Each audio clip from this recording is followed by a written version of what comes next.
আজকের এই ভিডিওটা অতি গুরুত্বপূর্ণ। দেখা মাত্র প্রত্যেকটা বাংলাদেশী নাগরিক এটা ভিডিওটা শেয়ার করে দিবেন, কারণ আমি যে তথ্যগুলো দিচ্ছি।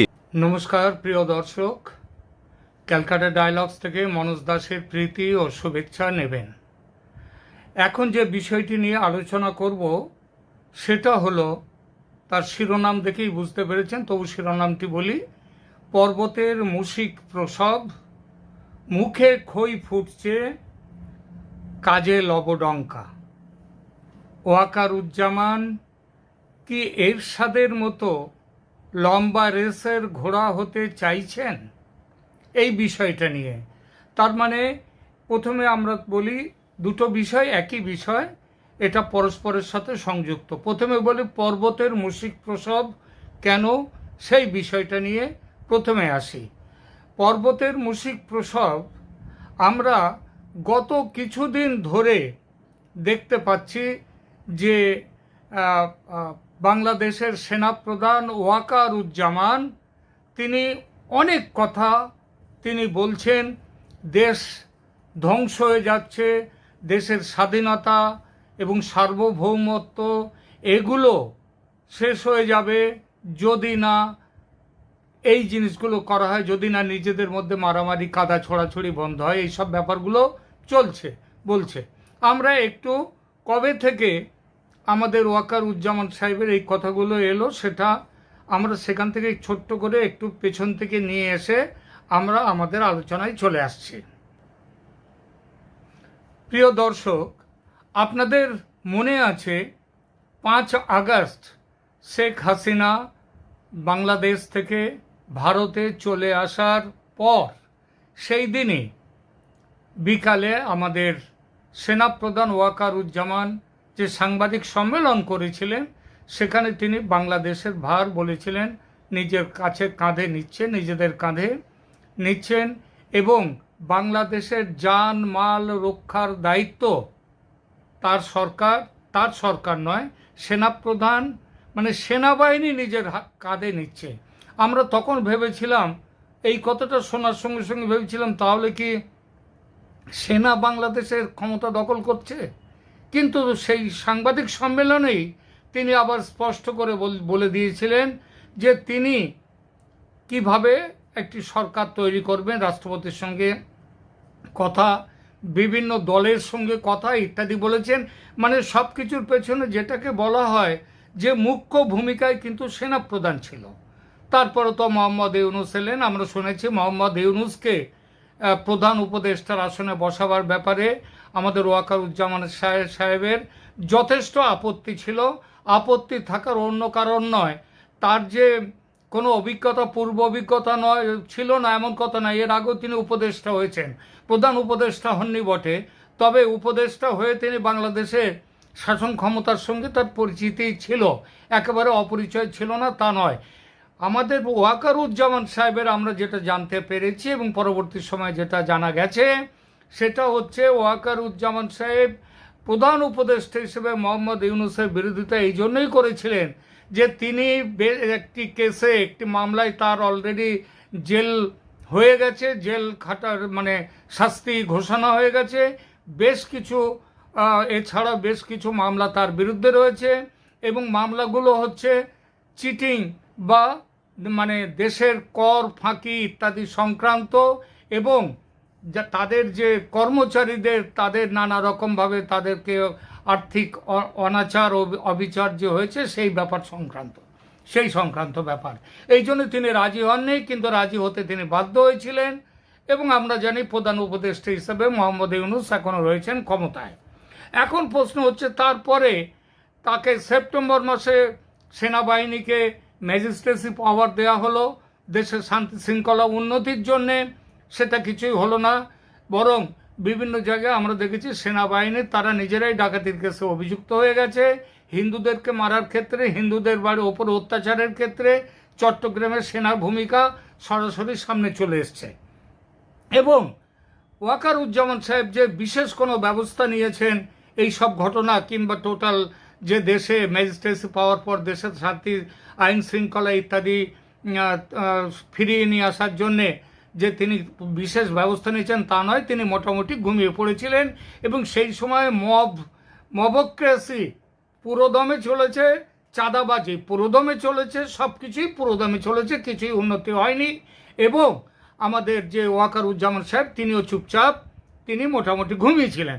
ঘুমটা প্রথম ভাঙলো তার, সেটা হচ্ছে আমি এর আগের ভিডিওতে একটি বলেছি যে 20শে জানুয়ারি ট্রাম্প সাহেব ক্ষমতায় আসার পর এবং 13ই ফেব্রুয়ারি যখন মোদির সঙ্গে, নরেন্দ্র মোদির সঙ্গে ট্রাম্প সাহেবের মিটিং হলো হোয়াইট হাউসে, এবং সেই মিটিংয়ে পরিষ্কারভাবে বলে দেওয়া হলো যে বাংলাদেশের সংকট মেটাবার দায়িত্ব তিনি পিএম মানে মোদির ওপরে দিচ্ছেন। তারপর থেকে ওনার একটু ঘুম ভাঙলো এবং ভারতের যে সেনা প্রধান রয়েছে তার সাথে তার যোগাযোগ আগের থেকেই ছিল, কিন্তু মাখামাখি বলতে যা বোঝায় সেটা ছিল না, সেটা তার পরবর্তী সময় থেকে তৈরি হচ্ছে। এবং তার কিছু কিছু ঘটনা প্রথম প্রকাশ পেল এই ব্যাপারটা, সেটা হচ্ছে 25শে ফেব্রুয়ারিতে। 25শে ফেব্রুয়ারিতে কি হলো? 25শে ফেব্রুয়ারিতে যে তিনি 2009-এ বিডিআর বিদ্রোহে নিহত সেনাকর্তাদের স্মরণে আয়োজিত retired armed forces officers welfare association বা রাওয়া, সেইখানে আয়োজিত স্মরণ সভায় তিনি বললেন নিজেরা কাদা ছোড়াছুড়ি করে দেশ ও জাতিকে বিপন্ন করবেন না, তাহলে দেশের যে স্বাধীনতা এবং সার্বভৌমত্ব বিঘ্নিত হবে। এবং সেই সময়ে তিনি পরিষ্কার করে বললেন এখানে নির্বাচন করতে হবে, সেই নির্বাচনটা হবে এই free and fair and inclusive, অর্থাৎ কাউকে বাদ দিয়ে হবে না, আওয়ামী লীগকে বাদ দিয়ে তো নয়। এটাও তিনি পরিষ্কার, এটাও তিনি বুঝিয়ে দিলেন। এরপরে 25শে ফেব্রুয়ারি ছিল মঙ্গলবার, তার ঠিক দুদিন পরে বৃহস্পতিবারে তিনি ওই যে 27 তারিখে তিনি করলেন কি, রাজধানীর সেনানিবাসে শহীদ কর্নেল আনিস প্যারেড গ্রাউন্ডে বাংলাদেশ ইনফ্যান্ট্রি রেজিমেন্টাল সেন্টারের অনুষ্ঠানে তিনি কি বললেন সেনাবাহিনীর উদ্দেশ্যে তিনি বললেন দেশের জন্যে জীবন উৎসর্গের জন্যে প্রস্তুত হন, দেশের জন্যে জীবন উৎসর্গের জন্য প্রস্তুত হন। এবং তারপরে তিনি 7ই মার্চে কি হলো আমরা দেখলাম, সেখানটায় হিজবুত তেহরিনের সেই যে তেহরিরের যে এটা ছিল যে খিলাফত প্রতিষ্ঠার জন্য যে ঢাকা ঘিরে ফেলার প্রোগ্রাম, সেটা তিনি আফ্রিকা থেকে ফেরার পথে সেই দিন সকালে ফিরেছেন, ফিরে তিনি সেইটাকে ভেঙে দিয়েছেন, তাদের বিরুদ্ধে শক্তিতে ব্যবস্থা নিয়েছেন।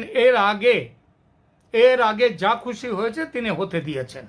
অর্থাৎ মনে হলো ঘুম ভেঙেছে এবার আমাদের ওয়াকারুজ্জামান সাহেবের, এবং তিনি দেশে কিছু ভালো কিছু করবার জন্য, দেশকে বাঁচাবার জন্য তিনি এবার কোনো ব্যবস্থা নেবেন। আমাদের কাছে এমনও খবর এসছে যে ওয়াকারুজ্জামান প্রথম থেকেই এই সরকারের কাজকর্মে সন্তুষ্ট ছিলেন না, কিন্তু তিনি কিছু বলেননি, কারণ তিনি বা তার সেনাবাহিনী চেয়েছিল আরও কত নিচে এই সরকার নামতে পারে, তারা মরে তো গেছেই, তারা কতটা পৌঁছে যেতে পারে তার জন্য হয়তো তিনি অপেক্ষা করছিলেন। কিন্তু এইবার যখন 25 তারিখ এবং 27 তারিখের এই ব্যাপারের পর এবং 7ই মার্চের ঘটনার পর আস্তে আস্তে, এবং তারপরে 11ই মার্চে তিনি আবার করলেন কি, হাসনাত আবদুল্লাহ এবং সার্জিস আলমের সঙ্গে একটি মিটিং করেছিলেন সেনা সদরে বসে, তার বাড়িতে বসে, তার ভবনে বসে, মানে তার বাসভবনে। সেই মিটিংয়ের খবর নিয়ে একটা হুলস্থুল বেঁধে গেল, সেটাও আপনারা দেখলেন। 21 তারিখে সেই ব্যাপারটা হাসনাত আবদুল্লাহ এমনভাবে প্রডিউস করলেন যে সেখানটায় মানে সেনাবাহিনী প্রচণ্ড ক্ষুব্ধ হয়ে গেল। এবং তারপর এই যে সেনাবাহিনী তো ক্ষুব্ধ হলো, এবং তারপরে হাসনাত আবদুল্লাহের পরে সেনাবাহিনীর সাথে আমার মনে হলো এইবার ব্যবস্থা নেওয়ার একটা সময় পেয়ে গেছেন আমাদের সেনাপ্রধান।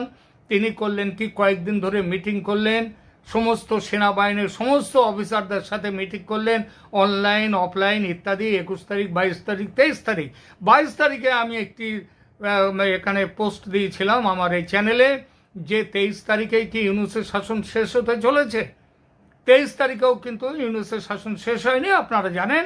এবং সেখানে দেখা গেল আমাদের যে সেনাপ্রধান 23 তারিখে তিনি বড় মিটিং ডাকলেন সমস্ত অফিসারদের, যারা অনলাইনেও যারা আসতে পারেননি কিংবা থাকতে হচ্ছে বিভিন্ন জায়গায়, তারাও অনলাইনে যোগ দিয়েছেন। আমরা ভেবেছিলাম 23 তারিখের মিটিংয়ের পরে বোধহয় কিছু একটা হবে, 24 তারিখও দেখলাম সেনা কিছু করলো না। এই জন্যই আমাদের একটাই কথা বলেছি, সেটা হচ্ছে মুখে খই ফুটছে পর্বতের মুশিক প্রসব। 24 তারিখে 25 তারিখে চলে গেল, আজ 26 তারিখ। গতকাল ইউনূস সাহেব যদিও খবর পাইনি এখনও, কারণ এখন ওখান থেকে এই খবরটা আমার নিশ্চয়ই তিনি চলে গেছেন, চীনে চলে গেছেন। চীনে তার গতকাল রাত্রেই, মানে আজ গতকাল দিবাগতে আজ ভোর রাত্রেতে চলে যাওয়ার কথা, বোধহয় চলে গিয়েছেন। কিন্তু এখনও অবধি দেখতে পাচ্ছি না যে বাংলাদেশে সেনা, যেটা ভাবা গিয়েছিল যে এই ঘটনার পর, এবং এর মধ্যে আরও একটা ঘটনা হয়েছে, এবি পার্টির নেতা ব্যারিস্টার ফুয়াদ, ব্যারিস্টার না বালেস্টার কে জানি না, সরি মাফ করবেন, একটা মুখ থেকে বেরিয়ে গেছে একটা অশ্লীল শব্দ, আমি তার জন্য ক্ষমা চাইছি, এটা আমার বলা উচিত হয়নি, আমি কোনোদিন বলিও না এইভাবে। তো যেটা হচ্ছে এরপরে উনি ব্যারিস্টার ফুয়াদ, তিনি যেভাবে কুকুরের বাচ্চা টাচ্চা বললেন সেনাপ্রধানকে এবং আমাদের যে রাষ্ট্রপতিকে, তাতে এবং সেনাবাহিনীকে সম্পূর্ণভাবে যেভাবে কুত্তা টুত্তা বলে তিনি গালাগাল দিলেন, আমরা ভেবেছিলাম যে তারপরে অন্তত সেনাপ্রধান কিছু একটা এগিয়ে যাবেন, কিছু একটা করবেন। কিন্তু আদতে দেখলাম সেনাপ্রধান কিছুই করলেন না। সেই জন্যই বলছি পর্বতের মুশিক প্রসব, এই পর্বতের মুশিক প্রসব এটা তিনি করলেন।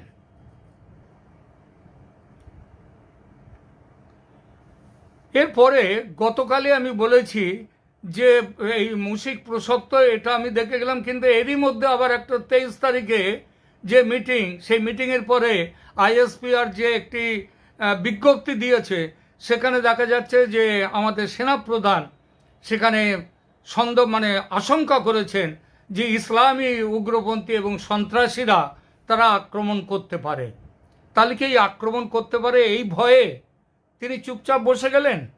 হ্যাঁ, এই ভয় যদি তিনি দেশের মধ্যে, এই ভয়ে ইসলামী সন্ত্রাসীদের ভয়ে যদি তিনি চুপ করে বসে যান, তাহলে তিনি লড়বেন কোথায়? আর এত কোটি কোটি কোটি কোটি ডলার খরচ করে যে অস্ত্রশস্ত্র, বিমান ইত্যাদি কেনা হচ্ছে, সেটা কিসের জন্য কেনা হচ্ছে? তিনি যদি ভয় পেয়ে বসে থাকেন সেজন্য তো নয়। আর সেনাবাহিনীর কাজ কি ভয় পেয়ে বসে যাওয়ার এবং যারা ভয় দেখাচ্ছে তাদেরকে চুমু খাওয়া? এটা তো সেনাবাহিনীর কাজ নয়। তাহলে সেনাবাহিনী তিনি কেন বসে রয়েছেন?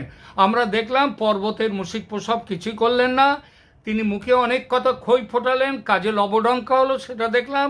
এবার আসি, এটা কি এই কাজে যে লবডঙ্কা এখনো পর্যন্ত, সেটা কি তিনি চুপচাপ, এটা কি তারা ভয় পেয়ে বসে থাকে নাকি এর পেছনেও অন্য কোনো খেলা, অন্য কোনো উদ্দেশ্য আছে?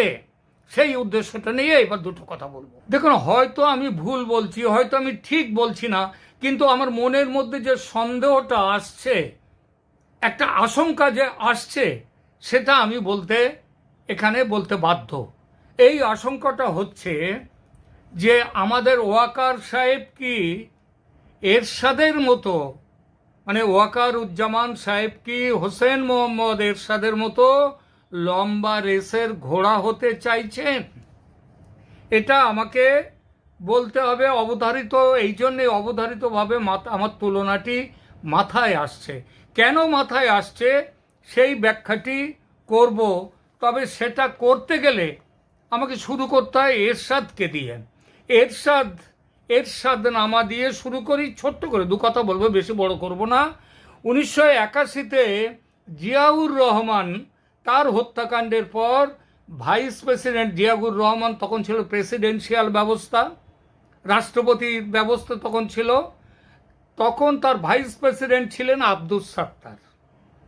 তো জিয়া সাহেবের হঠাৎ নিহত হওয়ার পর জিয়াউর রহমানের, আব্দুস সাত্তার খুব স্বাভাবিকভাবেই প্রেসিডেন্ট হয়ে গেলেন। তারপর ভোট হলো, প্রেসিডেন্ট হলো। সেই ভোটে আব্দুস সাত্তার বিএনপি দলের প্রার্থী হয়ে জিতে গেলেন এবং তিনি এবার হয়ে গেলেন, তিনি আবার প্রেসিডেন্ট পদে তিনি বহাল থেকে গেলেন। এই যে তিনি প্রেসিডেন্ট হলেন, এই প্রেসিডেন্ট হওয়াটা তার ছিল অ্যাক্সিডেন্টাল প্রেসিডেন্ট হওয়া। এটা যেন হঠাৎ হয়ে গিয়েছেন তিনি প্রেসিডেন্ট। তার কি করলেন? তার শাসনকালে তার চূড়ান্ত ব্যর্থতার পরিচয় দিলেন। শাসনকালে তিনি চূড়ান্ত ব্যর্থতার পরিচয় দিলেন, এবং এই ব্যর্থতার পরিচয় দেওয়ার ফলে তখন আমাদের আর্মির কর্তা ছিলেন, আর্মির চিফ ছিলেন আমাদের ওই যে হুসেন মোহাম্মদ এরশাদ, তিনি ছিলেন। এবার এরশাদ সাহেব করলেন কি, মার্শাল ল জারি করে দিয়ে দিলেন। কবে? 1982-তে। আর 1983-তে তিনি মার্শাল ল জারি করে দিয়ে দিলেন, নিজেকে প্রেসিডেন্ট ঘোষণা করলেন। আবার 1986-তে ভোট হলো, সেই ভোটে তিনি জিতলেন হুসেন মোহাম্মদ এরশাদ, এবং তারপর তিনি দেশের প্রেসিডেন্ট হয়ে থাকলেন ডিসেম্বর 1983 থেকে ডিসেম্বর 1990, 7 বছর। এই 7 বছর, এইটা কেন বললাম? আমরা মনে হচ্ছে কোনো জায়গার থেকে এই যে জিয়াউর রহমানের হত্যা হয়ে গেল হঠাৎ, তার সাথে মানে তিনি দৃশ্যপট থেকে চলে গেলেন, ঠিক তার সাথে মিলিয়ে দেখুন আমাদের চলে গেলেন আমাদের শেখ হাসিনা। তিনি 5ই আগস্ট 2024-এ তিনি দৃশ্যপট থেকে চলে যেতে বাধ্য হলেন, সরে যেতে। জিয়াউর রহমান মারা গিয়েছিলেন, ইনি শেখ হাসিনা মারা যাননি, তিনি ভারতবর্ষে এসে ভারতবর্ষের আশ্রয় নিতে বাধ্য হয়েছেন। এরপরে ক্ষমতায় সেবার অ্যাক্সিডেন্টাল প্রেসিডেন্ট হয়ে গিয়েছিলেন এই 81-তে, সেটা হচ্ছে আব্দুস সাত্তার। আর 2024-এ অ্যাক্সিডেন্টাল প্রেসিডেন্ট নয়, এবার হয়ে গেলেন অ্যাক্সিডেন্ট, সংবিধানকে ভেঙে চুরে এবার অন্তর্বর্তী সরকারের প্রধান হলেন, তিনি হচ্ছেন মোহাম্মদ ইউনূস। তিনিও কিন্তু অ্যাক্সিডেন্টাল চিফ অ্যাডভাইসার তিনি হলেন। এইবার আমাদের যে আব্দুস সাত্তার সাহেব, তার প্রেসিডেন্সিতে চূড়ান্ত ব্যর্থ হয়ে গেলেন। তিনি 9 মাস না 10 মাসের মাথায় ক্ষমতা তাকে হটিয়ে দিয়ে ক্ষমতার দখল নিলেন, মার্শাল ল জারি করে 1982-তে ক্ষমতার দখল নিলেন হোসেন মোহাম্মদ এরশাদ। এখানেও দেখুন আমাদের যে প্রেসিডেন্টকে হটানো যায়নি, কিন্তু আমাদের ইউনূস সাহেবের প্রচণ্ড যে ব্যর্থতার ফলে ক্ষমতা দখলের কথা হচ্ছে আমাদের ওয়াকারুজ্জামান সাহেবের। ওয়াকারুজ্জামান সাহেব এখনও কিন্তু হোসেন মোহাম্মদ এরশাদের মতো এখনও ক্ষমতা নেননি, কিন্তু ক্ষমতা তিনি নেবেন, এটা বলে দিলাম। ক্ষমতা তিনি নেবেন, কিন্তু তিনি নেবেন ক্ষমতায়, এবং 1983-তে নিজেকে প্রেসিডেন্ট ঘোষণা করে হুসেন মোহাম্মদ এরশাদ তিনি তিনি প্রেসিডেন্ট ঘোষণা করেছিলেন, এবং তারপর 1986-তে তিনি আবার ভোটে যেতেন। আমাদের ওয়াকার সাহেবের কি প্ল্যান আছে? এই 2025-এ ইউনূসকে হটিয়ে দিয়ে তিনি মার্শাল ল জারি করে ক্ষমতায় বসবেন, খুব সম্ভাবনা আছে। এবং তারপরে সেবার কিন্তু ভোট করতে 3 বছর সময় নিয়েছিলেন হুসেন মোহাম্মদ এরশাদ। 86-তে ভোট হয়েছিল। এবার হয়তো 86 না হোক 2026-এ হতে পারে, 2026-এ না হোক 27-এ হতে পারে, যখনই হোক ভোট হবে। এবং ওয়াকারুজ্জামান তিনি এরশাদের মতন ক্ষমতায় আসার স্বপ্ন দেখতেই পারেন। আর এই জন্যেই কি তিনি অপেক্ষা করছেন? আমাদের কিন্তু একটা জিনিস বলে দিই, হুসেন মোহাম্মদ এরশাদ লম্বা রেসের ঘোড়া ছিলেন, লম্বা রেসের। তিনি 1990-এ ক্ষমতার থেকে চলে যাওয়ার পরেও কিন্তু জীবনের শেষ দিন পর্যন্ত তিনি ক্ষমতায় কিং মেকার হয়েছিলেন। সবসময় ইতিহাস যে এক লাইনে চলে সবসময় তা নয়, কিন্তু কেন জানি না আমাদের মনে হচ্ছে, আমার অন্তত আমার চিন্তায় এই কথাটা আসছে, এই ব্যাপারটা, যে ওয়াকারুজ্জামানও কি হুসেন মোহাম্মদ এরশাদের মতো তিনিও লম্বা রেসের ঘোড়া হয়ে অনেক দিন তিনি রাজনীতিতে টিকে থাকবেন। আপনারা দেখুন, হুসেন মোহাম্মদ এরশাদ একটা সময় তাকে হটাবার জন্যে খালেদা জিয়া এবং শেখ হাসিনা, অর্থাৎ বিএনপি এবং আওয়ামী লীগ এক জোট বেঁধেছিলেন, কিন্তু এক জোট বেঁধে তাকে হটাবার চেষ্টা করেছেন এবং সাকসেসফুলও হয়েছেন। কিন্তু তারপরে দেখুন হোসেন মোহাম্মদ এরশাদ ঠিক একইভাবে পরের বারের নির্বাচনে যখন 5টা আসনের জন্যে হোসেন মোহাম্মদ এরশাদের জাতীয় পার্টির সাথে মানে আঁতাত করা জোট সরকার করার প্রশ্ন এলো, তখন খালেদা জিয়াও ছুটেছিলেন এরশাদের কাছে তার সঙ্গে জোট করবার জন্যে, আবার শেখ হাসিনাও তার কাছে গিয়েছেন। শেষ অবধি হোসেন মোহাম্মদ এরশাদ তিনি সমর্থন দিয়েছিলেন শেখ হাসিনাকে, এবং শেখ হাসিনার সরকারের সময়ে উনি সম্ভবত 1989 সালে না 90 সালে তিনি মারা গেছেন। মারা যাওয়ার আগে অবধি, না সরি আমি ভুল বললাম এই জায়গাটা, তিনি মৃত্যুর আগে অবধি তিনি কিন্তু কিং মেকার অর্থাৎ সরকার গঠনের প্রক্রিয়া তিনি চালিয়ে গেছেন। তো সুতরাং আমাদের মাথায় কিন্তু এই প্রশ্নটা আসছে যে আমাদের ওয়াকারুজ্জামান সাহেব যারা ভাবছেন, আমিও ভাবছিলাম শেখ হাসিনাকে ফিরিয়ে নিয়ে যাওয়ার ব্যাপারটা, কিন্তু দিন দিন জিনিসগুলো যেন কিন্তু কিছুটা রকমের করে গুলিয়ে যাচ্ছে। এবং আমাদের সেনাপ্রধান বর্তমান ওয়াকারুজ্জামান সাহেব যে উচ্চাভিলাষী নন, এটা তার কোনো শত্রুও বলবে না। তিনি যথেষ্ট উচ্চাভিলাষী এবং রাজনীতিটাও সম্ভবত তিনি খুব ভালো বুঝছেন। সুতরাং আগামী দিনে কিছুদিনের মধ্যেই নিশ্চিত 2-1 দিনের মধ্যে না 2-5 দিনের মধ্যে বাংলাদেশের সেনা শাসন অবশ্যই জারি হবে, ইউনূসের পতন ঘটবে। তারপরেও কিন্তু অনেক কিছু দেখার থাকবে বাংলাদেশে। এখনকার মতো এখানেই রাখছি, ভালো থাকবেন, ধন্যবাদ।